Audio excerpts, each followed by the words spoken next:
शिव गीता के दूसरे अध्याय में भगवान शिव आत्मा के ज्ञान, वैराग्य और संसार की नश्वरता को स्पष्ट करते हैं। इस अध्याय का मुख्य उद्देश्य मनुष्य को मोह, अहंकार और अज्ञान से मुक्त करना है। मुख्य शिक्षाएं जो हमें शिव गीता से मिलती हैं। पहली शिक्षा, आत्मा अमर है। भगवान शिव बताते हैं कि शरीर नश्वर है, लेकिन आत्मा न जन्म लेती है और न मरती है। मृत्यु केवल शरीर का अंत है, आत्मा का नहीं।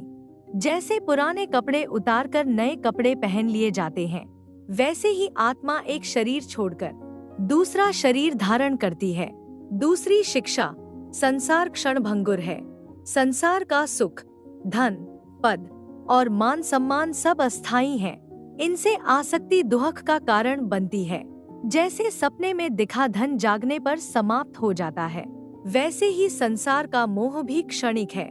तीसरी शिक्षा, वैराग्य का महत्व। शिव जी सिखाते हैं कि वैराग्य का अर्थ संसार छोड़ना नहीं, बल्कि संसार में रहते हुए आसक्ति छोड़ना है। जैसे कमल का फूल कीचड़ में रहकर भी उससे लिप्त नहीं होता, वैसे ही ज्ञानी व्यक्ति संसार में रहकर उससे बंधता नहीं। चौथी शिक्षा, अहंकार का त्याग। मैं और मेरा का भाव मनुष्य को बंधन में डालता है। अहंकार छोड़ने से ही आत्मज्ञान संभव है। जब नदी समुद्र में मिल जाती है तो उसका अलग अस्तित्व समाप्त हो जाता है, वही अहंकार त्याग है। पांचवी शिक्षा, शिव तत्व का ज्ञान। जो व्यक्ति शिव को केवल बाहरी रूप में नहीं, बल्कि अपने भीतर चेतना रूप में जानता है, वही सच्चा ज्ञानी है।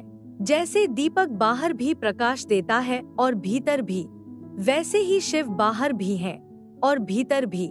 निष्कर्ष, शिव गीता का दूसरा अध्याय मनुष्य को सिखाता है कि आत्मज्ञान, वैराग्य और अहंकार त्याग से ही मोक्ष संभव है। शिव तत्व को जानना ही जीवन का परम लक्ष्य है।